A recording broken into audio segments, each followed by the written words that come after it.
ഗൗതമേ, എന്തൊക്കെയാണ് ഈ കേരളത്തിൽ നടന്നുകൊണ്ടിരിക്കുന്നത്? ശരിക്കും പ്രതിപക്ഷം ആരോപണങ്ങൾ ഉന്നയിക്കുന്നു, ഭരണപക്ഷം അതിനുള്ള മറുപടി പറയുമ്പോൾ വാദപ്രതിവാദങ്ങൾ അവിടെ നടക്കുന്നുണ്ട്. പക്ഷെ പ്രതിപക്ഷത്തോട് ചേർന്ന് നിന്നുകൊണ്ട് നിങ്ങൾ പറയുന്നത് സത്യമാണ്, നിങ്ങൾ പറയുന്നതാണ് ശരി എന്ന് മുഖ്യമന്ത്രി പറയേണ്ടി വരുന്ന, അത് കേട്ട് ലഭ്യരാകേണ്ടി വന്ന പ്രതിപക്ഷത്തിനെ കാണുകയാണ് നമ്മൾ വിഴിഞ്ഞം തുറമുഖത്തിന്റെ ഓഹരി കൈമാറ്റം നടന്നു എന്ന ചർച്ചയിൽ.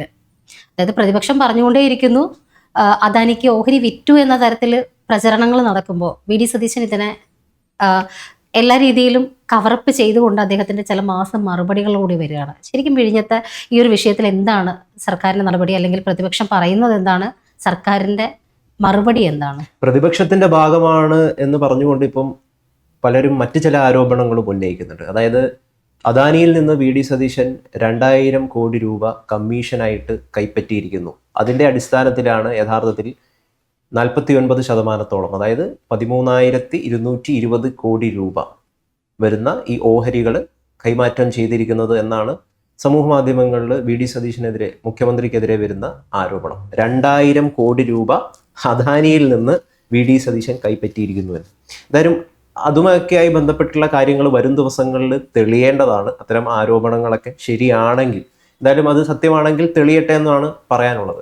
ഇന്ന് വളരെ മനോഹരമായിട്ടുള്ള പത്രസമ്മേളനമാണ് സാധാരണ എപ്പോഴും ചെയ്യുന്നത് പോലെ വി ഡി സതീശൻ ചെയ്തിരിക്കുന്നത്. അതിൽ എനിക്ക് ഏറ്റവും കൂടുതൽ ഇഷ്ടപ്പെട്ടുള്ള ഒരു കാര്യം എന്താണെന്ന് വെച്ച് കഴിഞ്ഞാൽ, കഴിഞ്ഞ ദിവസങ്ങളിലൊക്കെ നടന്ന വിമർശനങ്ങളെ ഞാൻ ആസ്വദിച്ചു എന്ന് മുഖ്യമന്ത്രിക്ക് പറയാൻ പറ്റി എന്നുള്ളതാണ്. ചോദ്യം ചോദിക്കുമ്പോൾ വീട്ടിൽ പോയി ചോദിക്ക് എന്നുള്ള മറുപടിയല്ല അദ്ദേഹം നൽകിയത്. ഇത്രയും ദിവസം നിങ്ങളൊക്കെ എനിക്കെതിരെ നടത്തിയ ആരോപണങ്ങളെ അല്ലെങ്കിൽ വിമർശനങ്ങളെ ഞാൻ വളരെയധികം ആസ്വദിക്കുകയായിരുന്നു എന്ന് അദ്ദേഹത്തിന് പറയാൻ സാധിച്ചു. എന്താണ് യഥാർത്ഥത്തിൽ ഈ വിഷയം? ഈ വിഷയവുമായി ബന്ധപ്പെട്ടിട്ട് നമ്മൾ ചോദിക്കുമ്പോൾ 2 കാര്യങ്ങളാണ് ഏറ്റവും പ്രധാനമായിട്ട് അറിയേണ്ടത്. ഒന്ന്, ഈ ഓഹരി കൈമാറ്റവുമായി ബന്ധപ്പെട്ടിട്ട് അദാനി നടപടിക്രമങ്ങൾ സ്വീകരിച്ചത് കൃത്യമായിട്ടാണോ? രണ്ടാമത്തെ കാര്യം എന്ന് പറയുന്നത്, പ്രതിപക്ഷം ആരോപിക്കുന്നത് അല്ലെങ്കിൽ അവർ പറയുന്നത് എന്താണ്, 49% വരുന്ന ഓഹരികൾ വിൽക്കാനായിട്ട് സാധിക്കില്ല, അത് ബ്രീച്ച് ഓഫ് ദ എഗ്രിമെൻ്റ് ആണ്, അത്തരത്തിലുള്ളൊരു എഗ്രിമെൻറ്റിൽ അങ്ങനെ എഴുതിയിട്ടില്ല എന്നൊക്കെയാണ്. യഥാർത്ഥത്തിൽ 49% അദാനിക്ക് വിൽക്കാൻ സാധിക്കുമോ? ഈ 2 കാര്യമാണ് ഇതിൽ ഏറ്റവും പ്രധാനമായിട്ട് അറിയേണ്ട ഒരു കാര്യം എന്ന് പറയുന്നത്. മറ്റൊരു കാര്യം എന്ന് പറയുന്നത്, ഈ ഓഹരി യഥാർത്ഥത്തിൽ വിൽപ്പന പൂർണ്ണമായിട്ടും നടന്നോ എന്നുള്ളതാണ്. ഇന്ന് ദേശാഭിമാനിയുടെ ഒരു റിപ്പോർട്ടറോട് പത്രസമ്മേളനത്തിൽ വി ഡി സതീശൻ ചോദിക്കുന്നു, ഓഹരി വിൽപ്പന യഥാർത്ഥത്തിൽ നടന്നോ? അതെ, നടന്നല്ലോ എന്നാണ് ആ റിപ്പോർട്ടർ തിരിച്ച് മറുപടി നൽകുന്നത്. അപ്പം വി ഡി സതീശൻ തിരിച്ച് അതിന് മറുപടി കൊടുക്കുന്നുണ്ട്, എൻ്റെ പൊന്നു സുഹൃത്തെ, ഓഹരി വിൽപ്പന ഇതുവരെ നടന്നിട്ടില്ല, അതിൻ്റെ നടപടിക്രമങ്ങൾ നിലവിൽ നടന്നുകൊണ്ടിരിക്കുകയാണ്. ഇപ്പോൾ സംസ്ഥാനത്ത് അപ്പം നടന്നുകൊണ്ടിരിക്കുന്ന അല്ലെങ്കിൽ CPM നടത്തിക്കൊണ്ടിരിക്കുന്ന പ്രചരണം എന്താ? ഓഹരി വിൽപ്പന നിലവിൽ പൂർണ്ണമായി, ഇനി യാതൊരു നടപടിക്രമങ്ങളും ഇല്ല എന്നുള്ള രീതിയിലാണ് പ്രചരണം നടക്കുന്നത്. അങ്ങനെയല്ല. എനിക്ക് തോന്നുന്നു ജൂൺ 30 ഈ പത്രക്കുറിപ്പ് ഇറക്കുന്നത് അദാനി ഈ സെബിയുമായി ബന്ധപ്പെട്ടിട്ട് നടത്തിയിരിക്കുന്ന ഈ എഗ്രിമെന്റുമായിട്ട് 49%. അങ്ങനെ ഒരു പത്രക്കുറിപ്പ് വന്നതിന് ശേഷമാണ് ജൂലൈ 1 ദേശാഭിമാനി മുഖപത്രത്തിൽ, CPMന്റെ മുഖപത്രത്തിൽ ഇതിനെ വിമർശിച്ചുകൊണ്ടല്ല, യഥാർത്ഥത്തിൽ ഇതിൽ അഭിമാനിക്കുന്നത് ഞങ്ങളാണ്, കാരണം ഞങ്ങളുടെ ഒരു ഇച്ഛാശക്തിയുടെ ഭാഗമായിട്ടാണ് ഇത്തരത്തിൽ നിന്ന് ഒരു വിദേശ നിക്ഷേപം വന്നിരിക്കുന്നത് എന്നാണ് അവര് ആ വാർത്തയിൽ എഴുതിയിരുന്നത്. പിറ്റേ ദിവസം അത് തിരുത്തുകയും ചെയ്തു. അപ്പൊ ഇവിടെ ആർക്കൊക്കെ ഇങ്ങനെ ഒരു കൈമാറ്റം നടക്കുന്നതിനെ പറ്റിയിട്ട് അറിയാമായിരുന്നു എന്നുള്ളതാണല്ലോ അറിയേണ്ടത്. അത് യഥാർത്ഥത്തിൽ CPMന് അറിയാമായിരുന്നു എന്നതുകൊണ്ടാണല്ലോ ഇതിനെ വാനോളം പുകഴ്ത്താനായിട്ട് ദേശാഭിമാനിക്ക് സാധിച്ചത്. അല്ലെങ്കിൽ അത് അന്ന് തന്നെ അതിനെ വിമർശിച്ചുകൊണ്ട് അവർ എഴുതേണ്ടതാണ്. എന്തുകൊണ്ട് എഴുതിയില്ല? അതിന് തൊട്ട് പിറ്റേ ദിവസം അതിനെ തിരുത്തിക്കൊണ്ട് ഈ കൈമാറ്റത്തിൽ ആശങ്ക എന്ന് പറയുന്ന ഒരു വാർത്ത വന്നു. യഥാർത്ഥത്തിൽ ആ ഒരു വാർത്ത വരേണ്ടത് എന്താണ്? ജൂൺ 30 ഇങ്ങനെ ഒരു വാർത്ത വരികയും തൊട്ട് പിറ്റേ ദിവസത്തിലാണ് വരേണ്ടത്. അന്ന് അവർക്ക് ഇതിനെ ഇച്ഛാശക്തിയായിട്ട് കാണാൻ സാധിച്ചത് എന്തുകൊണ്ട്? അതിന് കൃത്യമായിട്ട് P രാജീവോ MV ഗോവിന്ദനോ പിണറായി വിജയനോ മറുപടി നൽകുന്നില്ല എന്നുള്ളതാണ്. ഒരു ദിവസം ഇരട്ടി വെളുത്തപ്പം മാത്രം ബോധോദയം വന്നതും എന്തുകൊണ്ട്? അതെ, ആ വാർത്തയിൽ അവർ പറയുന്ന മറ്റൊരു കാര്യം കൂടിയുണ്ട്. MSC ആയിട്ട് ഈ വിഴിഞ്ഞം കോൺക്ലേവുമായിട്ട് ബന്ധപ്പെട്ടിട്ട് MSCയുടെ പ്രമുഖരായിട്ടുള്ള ആളുകൾ ആ കോൺക്ലേവിൽ പങ്കെടുത്തിട്ടുണ്ട് എന്നുള്ളതാണ്. അതായത് 1 വർഷമായിട്ട് വിഴിഞ്ഞത്ത് വരേണ്ട പ്രൊജക്റ്റുകളെ പറ്റിയിട്ടൊക്കെയുള്ള ഡിസ്കഷൻ നടന്നുകൊണ്ടിരിക്കുകയാണ്. അതിൽ MSCയുടെ പ്രമുഖർ പങ്കെടുത്തിട്ടുണ്ട്. അപ്പോൾ എപ്പോഴാണ് VD അധികാരമേറ്റത് എന്ന് നമുക്കറിയാം. 1 മാസം പൂർത്തിയായി, അത്രയേ ആയിട്ടുള്ളൂ. അതിനു മുമ്പ് ആരായിരുന്നു സംസ്ഥാനം ഭരിച്ചുകൊണ്ടിരുന്നത്? അപ്പോൾ ഇവർക്ക് കൃത്യമായിട്ട് അറിയാമായിരുന്നു ഇങ്ങനെയുള്ളൊരു ഓഹരി വിൽപ്പന നടക്കാൻ പോകുന്നുണ്ട് എന്ന്. വളരെ കൃത്യമായിട്ട് CPM-ന് അറിയാമായിരുന്നു.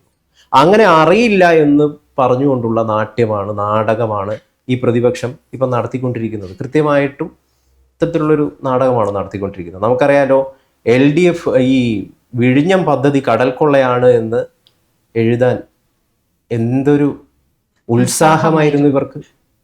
ആ ഉത്സാഹം പിന്നീട് ഇല്ലാതായിപ്പോയി. കാരണം ഇത്തരത്തിലുള്ള വികസനങ്ങളെ എതിർത്ത് പറഞ്ഞു കഴിഞ്ഞു കഴിഞ്ഞാൽ വികസന മുരടിപ്പുകാരാണ് എന്ന് പറഞ്ഞ് ജനം ആട്ടി ഓടിക്കുമെന്ന് കൃത്യമായിട്ടും പിണറായി വിജയൻ അറിയാമായിരുന്നു. അതുകൊണ്ടാണ് വിഴിഞ്ഞം പദ്ധതി എന്ന് പറയുന്നത്, അല്ലെങ്കിൽ പിന്നീട് വന്ന അവിടെയുള്ള വികസന പ്രവർത്തനങ്ങൾ LDFന്റെ ഇച്ഛാശക്തിയുടെ ഭാഗമായിട്ടാണ്. 1ാം പിണറായി സർക്കാരും 2ാം പിണറായി സർക്കാരിൻ്റെയൊക്കെ ഇച്ഛാശക്തിയുടെ ഭാഗമായിട്ടാണ് ഇത്രയും വികസനങ്ങൾ ഇവിടെ വന്നത് എന്നൊക്കെ ഇവർക്ക് തെരഞ്ഞെടുപ്പ് സമയത്തൊക്കെ പ്രചരണം അഴിച്ചുവിടാനായിട്ട് സാധിച്ചൊരു കാര്യം.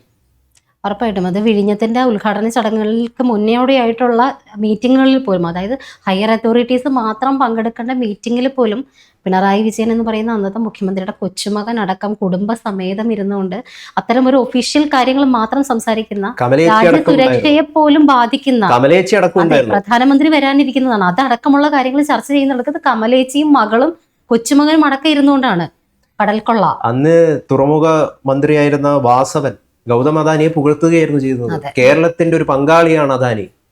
പണ്ടത്തെ ഈ മൂരാച്ചി ഈ ബൂർഷകളൊക്കെ സംസ്ഥാനത്ത് നിന്ന് പുറത്തു പോകേണ്ടതാണെന്ന് പറയുന്ന നിലപാടൊക്കെ എന്നോ ഇവർ മാറ്റിയിരിക്കുന്നു. ഇവർ കൃത്യമായിട്ട് മാറ്റിയിരിക്കുന്നു. ഗൗതം അദാനിയെ കേരളത്തിന്റെ പങ്കാളിയായിട്ട് ഇവർ സ്വീകരിച്ചിട്ടുണ്ട്. ഗൗതം അദാനി AKG സെന്ററിൽ നിന്ന് ഇറങ്ങി വരുന്ന ഫോട്ടോ ഇന്നും നമുക്ക് സമൂഹ മാധ്യമങ്ങളിൽ നിന്ന്, ഇന്റർനെറ്റിൽ നിന്ന് ലഭ്യമാണ്. അപ്പോൾ ആർക്കൊക്കെ ഇത് അറിയാമായിരുന്നു? ഈ MSC ആയിട്ട് ഇത്തരത്തിലൊരു വിൽപ്പന നടക്കാൻ പോകുന്നു എന്ന് ആർക്കൊക്കെ അറിയാമായിരുന്നു? അത് കൃത്യമായിട്ട് പ്രമുഖരായിട്ടുള്ള CPM നേതാക്കൾക്ക് അറിയായിരുന്നു. പ്രധാനമായിട്ടും പിണറായി വിജയൻ അറിയാമായിരുന്നു. ഒരു പക്ഷേ VD സതീശനും അത് അറിയാമായിരിക്കുന്നിരിക്കാം. ഇവർ തമ്മിലുള്ള ഒരു വ്യത്യാസം എന്ന് പറയുന്നത്, ഗൗതം തുടക്കത്തിലേ പറഞ്ഞു, ഇത്തരം വിമർശനങ്ങളെ ഞാൻ ആസ്വദിക്കുകയായിരുന്നു എന്ന് മുഖ്യമന്ത്രി പറഞ്ഞു എന്ന്. അത്തരത്തിൽ ഒരാൾ വിമർശനങ്ങൾ ആസ്വദിക്കണം എന്നുണ്ടെങ്കിൽ ആ വിമർശനങ്ങൾക്കുള്ള മറുപടി കൃത്യമായിട്ടും കുറിക്ക് കൊള്ളുന്ന രീതിയിൽ തിരിച്ചു കൊടുക്കാൻ എൻ്റെ കയ്യിൽ ഉണ്ടെങ്കിൽ മാത്രമേ ഞാൻ ആ വിമർശനത്തിനെ ആസ്വദിക്കുകയുള്ളൂ. അല്ലാത്ത പക്ഷം ഗൗതം ആദ്യം പറഞ്ഞ പോലെ കടക്ക് പുറത്തല്ലേ വീട്ടിൽ പോയി ചോദിക്കാൻ പറയേണ്ടി വരും. ഇവിടെ VD സതീശന് കൃത്യമായ മറുപടികൾ ഉണ്ടായിരുന്നു.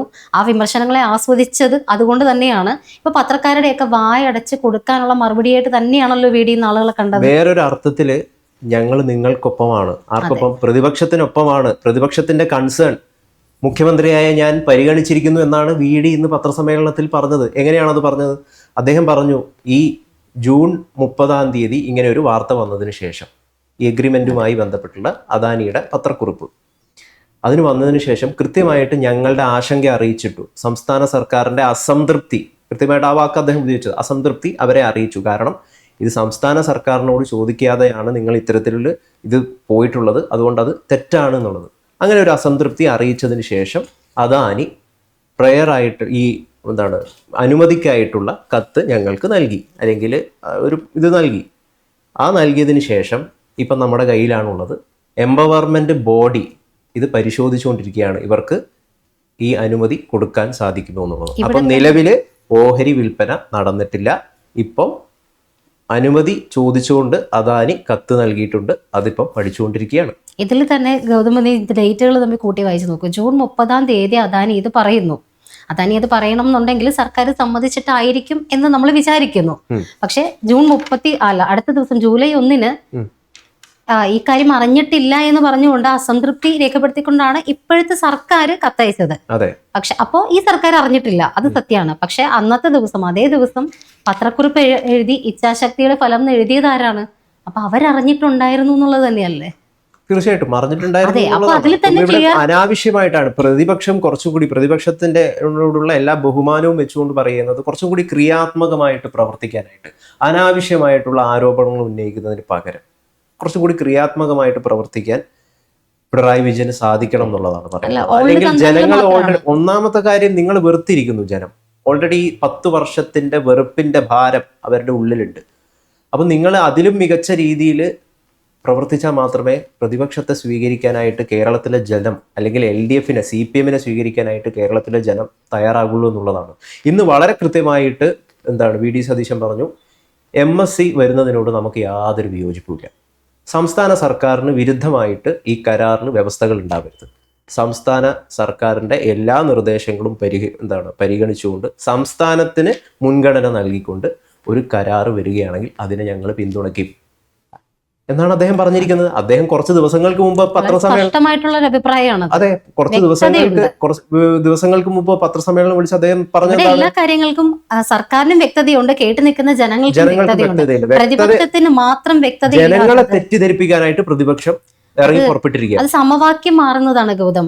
ശത്രുവിന്റെ ശത്രു മിത്രമായിരുന്നു, ഇപ്പൊ ശത്രുവിന്റെ മിത്രം നമുക്ക് ശത്രുവാണെന്നാക്കും. കോർപ്പറേറ്റുകളോടും സ്വകാര്യ നിക്ഷേപങ്ങളോടും UDFനോ VD സതീശനോ യാതൊരു തരത്തിലുള്ള വെറുപ്പുമില്ല. അത് കൂടുതലായിട്ട് ഈ സംസ്ഥാനത്ത് വരണമെന്നാണ് അദ്ദേഹം ആഗ്രഹിക്കുന്നത്. അദ്ദേഹം 2 ദിവസങ്ങൾക്ക് മുമ്പ് വളരെ കൃത്യമായിട്ട് അത് പറഞ്ഞതാണ്. മറ്റ് സംസ്ഥാന സർക്കാരുകളൊക്കെ കോമ്പീറ്റ് ചെയ്തുകൊണ്ടിരിക്കുകയാണ് വിദേശ നിക്ഷേപങ്ങൾക്കായിട്ട്. നമ്മൾ മാത്രം മാറി നിന്ന് കഴിഞ്ഞ് കഴിഞ്ഞാൽ കടക്കെണിയിലായി പോവും. അതുകൊണ്ട് സ്വകാര്യ നിക്ഷേപങ്ങൾ വളരെ നല്ല രീതിയിൽ സ്വീകരിക്കുമെന്നാണ് അദ്ദേഹം വളരെ കൃത്യമായിട്ട് പറഞ്ഞിരിക്കുന്നത്. ഇതിൽ മറ്റൊരു ക്ലാരിറ്റി കൂടി വരുത്തേണ്ടതായിട്ടുണ്ട്. ഈ 49% ഓഹരി വിൽക്കാനായിട്ട് സാധിക്കും. അങ്ങനെ സാധിക്കില്ല, അത് ബ്രീച്ച് ഓഫ് എഗ്രിമെന്റ് എന്നൊക്കെയാണ് പിണറായി വിജയൻ പ്രതിപക്ഷ നേതാവ് പറഞ്ഞിരിക്കുന്നത്. എന്നാൽ അങ്ങനെയല്ല എന്നുള്ളതാണ് കൃത്യമായിട്ടുള്ള കാര്യം. 2015 ഈ ഉമ്മൻചാണ്ടിയുടെ കാലത്ത് വ്യവസ്ഥ ചെയ്ത കരാറിൽ പറഞ്ഞിരിക്കുന്നത് എന്താണ്?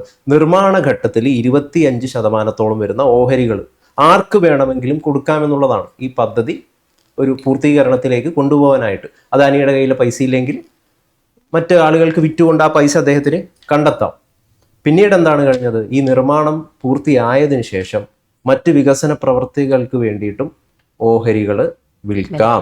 അതിൽ കൃത്യമായിട്ട് പറയുന്നുണ്ട്, പദ്ധതി പൂർത്തിയായി 1 വർഷം കഴിഞ്ഞാൽ 79% വരുന്ന ഓഹരികൾ ആർക്ക് വേണമെങ്കിലും കൊടുക്കാമെന്നാണ് പറഞ്ഞിരിക്കുന്നത് ഈ വ്യവസ്ഥയിൽ. ഇതെത്രയാണ്? 49%. 79% വരെ കൊടുക്കാം.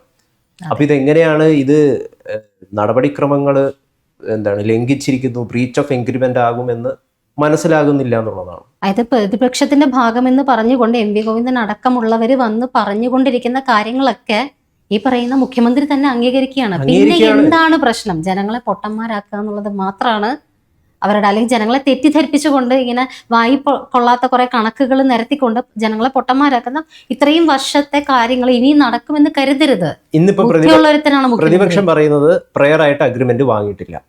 VD സതീശൻ മുഖ്യമന്ത്രി പറയുന്നു ശരിയാണ്, നിങ്ങൾ പറഞ്ഞ ശരിയാണ്. ഈ സെബിക്ക് അത്തരത്തില് സർക്കാരിന്റെ മുൻ ഇത് അംഗീകാരമില്ലാതെ ഒരു അഗ്രിമെന്റിൽ പോകാൻ പറ്റില്ല. വിയോജിപ്പ് അറിയിച്ചു. അപ്പൊ അതിനർത്ഥം എന്താണ്? പ്രതിപക്ഷം പറയുന്ന കാര്യത്തോട് ഞങ്ങൾ യോജിക്കുന്നു എന്നുള്ളതാണ്. അതിന്റെ അടിസ്ഥാനത്തിൽ അനുമതി ചോദിച്ചിരിക്കുകയാണ്. ഇപ്പൊ എംപവർമെന്റ് ബോഡിയുടെ മുമ്പിലാണ് ഉള്ളത്. ഈ എംപവർമെന്റ് ബോഡി എന്ന് പറയുന്നത്, ഈ കമ്മിറ്റി എന്ന് പറയുന്നത്, അതിൽ തുറമുഖ വകുപ്പ് സെക്രട്ടറി ഉണ്ട്, നിയമവകുപ്പ് സെക്രട്ടറി ഉണ്ട്, ധനവകുപ്പ് സെക്രട്ടറി ഉണ്ട്. അപ്പം ഈ 3 പേര് കൃത്യമായിട്ട് അത് പഠിച്ചിട്ട് റിപ്പോർട്ട് VD സതീശന് തന്നെ നൽകും. VD സതീശൻ ആ റിപ്പോർട്ട് മുഖ്യമന്ത്രിയായിട്ടുള്ള VD സതീശൻ തന്നെ നൽകും. അങ്ങനെ MSc തീർച്ചയായിട്ടും MSc തീർച്ചയായിട്ടും സംസ്ഥാനത്ത് നിക്ഷേപങ്ങളും മറ്റു കാര്യങ്ങളും ഒക്കെ നടത്തുമെന്നുള്ള കാര്യത്തിൽ യാതൊരു സംശയവുമില്ല. കാരണം UDFന് അത് യാതൊരു തരത്തിലുള്ള വിയോജിപ്പും ഇല്ല. കാരണം അവർ ബൂർഷ്വ അല്ലെങ്കിൽ കോർപ്പറേറ്റ് വിരുദ്ധരായിട്ടുള്ള ഒരു സർക്കാരല്ല. ഇവിടെ ഒരുപാട് നിക്ഷേപം വരണമെന്നും മിഷൻ സമുദ്രയിലൂടെ ഈ സംസ്ഥാനം വലിയ രീതിയിൽ വികസിക്കണമെന്നൊക്കെ ആഗ്രഹിക്കുന്ന, മിഷൻ സമുദ്ര എന്ന് പറയുന്നത് VD സതീശന്റെ വലിയൊരു സ്വപ്ന പദ്ധതിയാണ്. അപ്പോൾ അങ്ങനെയൊക്കെ ആഗ്രഹിക്കുന്ന ഒരു സർക്കാരാണ്.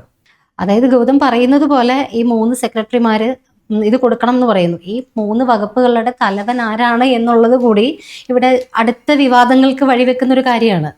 അല്ല, 3 ഇതിന്റെയും തലപ്പത്തിരിക്കുന്നത് VD തന്നെയാണ്. അതെ, ഈ 3 തലപ്പത്തിരിക്കുന്ന വകുപ്പുകളിൽപ്പെട്ടവര് മുഖ്യമന്ത്രിക്ക്, അതായത് മുഖ്യമന്ത്രിയായ PD സതീശന് തന്നെ ഈ സാധനം കൊടുക്കും, എന്നിട്ട് ഇവർ 4 പേരും കൂടി ഇരുന്നിട്ടുള്ള തീരുമാനം ഉണ്ടാവും. അതെ, അതും ഒരു ഇച്ചിരി തമാശയല്ലേ? അല്ല, തമാശയാണോ എന്ന് ചോദിച്ചു കഴിഞ്ഞാൽ അനാവശ്യമായിട്ടുള്ള തർക്കങ്ങളൊക്കെ ഒഴിവാക്കിയിട്ട് കൃത്യമായിട്ടുള്ള ഡിസിഷൻസ് എടുത്തുകൊണ്ട് പല വികസന പ്രവർത്തികളും സംസ്ഥാനത്ത് വരണമെങ്കിൽ ഇത്തരത്തിലുള്ള ഏകാധിപത്യം, അത്യാവശ്യം ഏകാധിപത്യം, പിണറായി വിജയനെ പോലുള്ള ഏകാധിപത്യമല്ല, വളരെ ഹെൽത്തി ആയിട്ടുള്ള ഏകാധിപത്യം ഒരു സർക്കാരിന് വളരെ അനിവാര്യമാണ്. കൃത്യമായിട്ടുള്ള പദ്ധതികൾ സംസ്ഥാനത്ത് കൊണ്ടുവരണമെങ്കിൽ. അല്ലെങ്കിൽ അനാവശ്യപരമായിട്ടുള്ള പല ആളുകൾക്കും പല അഭിപ്രായങ്ങളായിരിക്കും. ഇങ്ങനെ പല അഭിപ്രായങ്ങളുമായിട്ട് തർക്കിച്ചുകൊണ്ടിരിക്കുക എന്നല്ലാതെ യാതൊരു പരിപാടിയും നടക്കില്ല.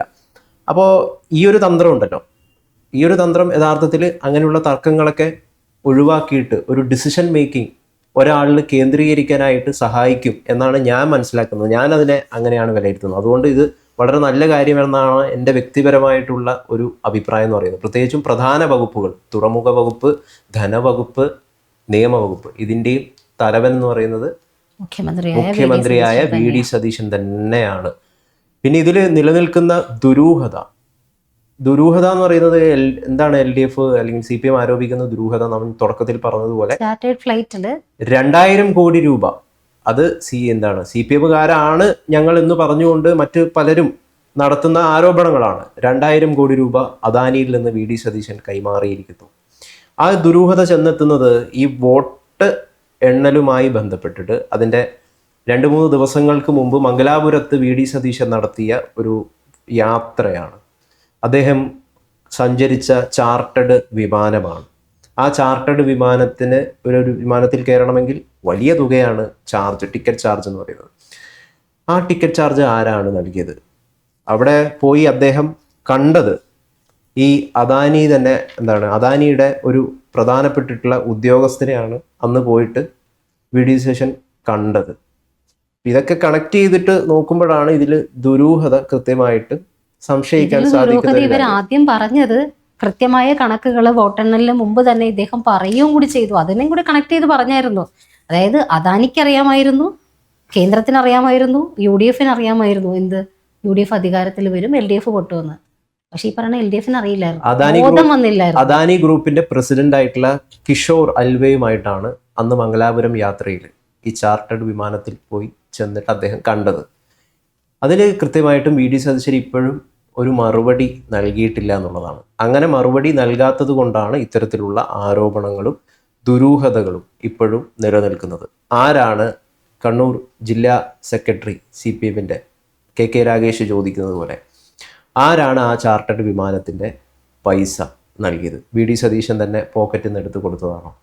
എന്തിനാണ് അദാനി ഗ്രൂപ്പിൻ്റെ പ്രസിഡന്റിനെ പോയിട്ട് കണ്ടിരിക്കുന്നത്? ആ കൂടിക്കാഴ്ച എന്തിനായിരുന്നു?